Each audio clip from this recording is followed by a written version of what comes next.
Alright, so I've covered so many of the top prospects of the 2020 NBA draft, but somebody that I've actually heard a lot about, and he's even projected to possibly go somewhere in the top 10, maybe in the top 5.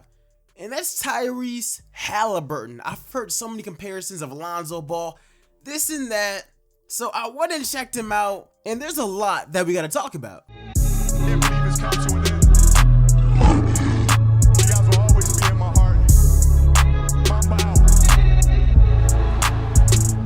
So what is going on YouTube? It's your boy LegendaryEA. We are back here for another video, and today we're going to be talking about Tyrese Haliburton coming out of Iowa State. Now, if you guys do not know who that is, he's actually a 6'5", 180 point guard. Like I said, he's coming out of Iowa State, and he's drawn a lot of comparisons to Lonzo Ball.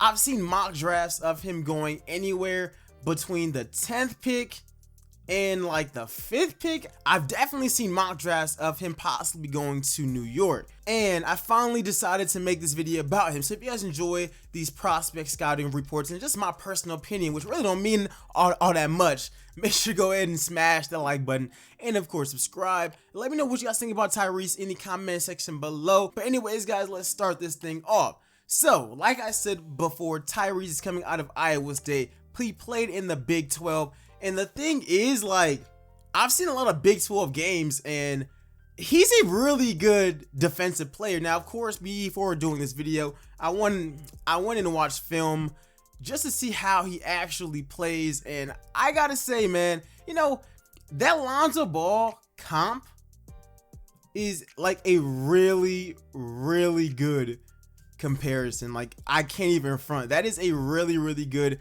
comparison. Whenever you look at his stats for the 2019-2020 season, he put up about 15 points, nearly 7 assists, almost 3 steals a game, and he actually shot pretty well from the field. He shot 50% from the field and 42% from the 3. This was his sophomore year in college. He had himself a really solid season, so much that he's going as high as 5 or 6 in a lot of these mock drafts. Now, before I get into some of his strengths and weaknesses, I do just want to specify that this probably will be a shorter video.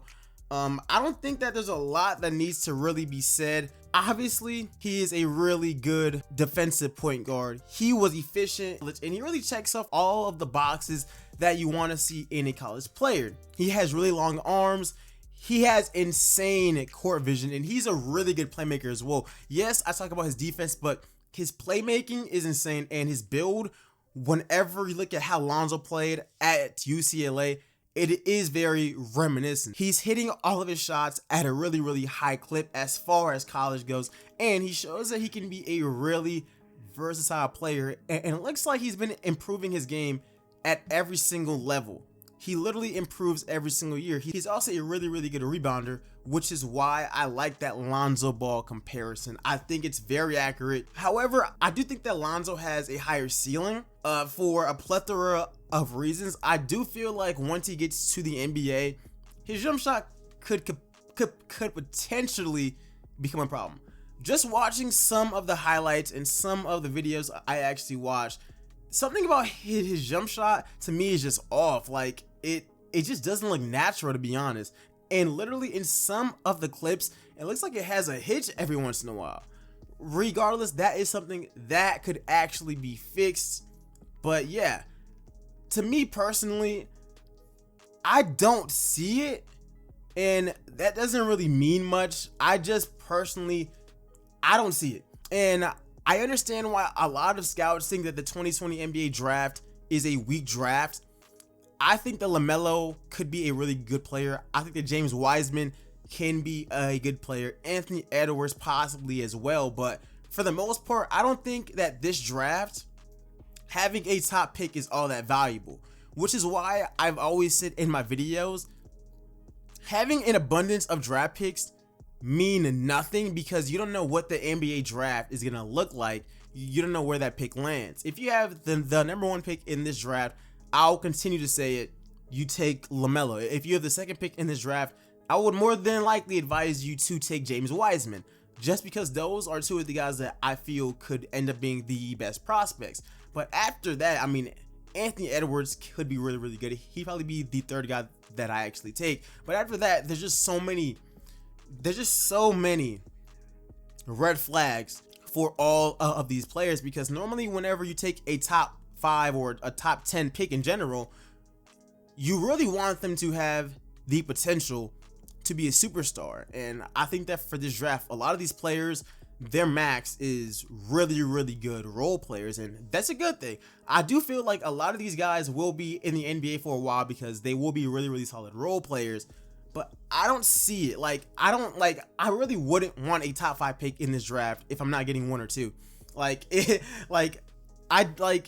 He could be a really good player, a really Swiss Army knife kind of player, but I don't see him being a star player or a superstar at all.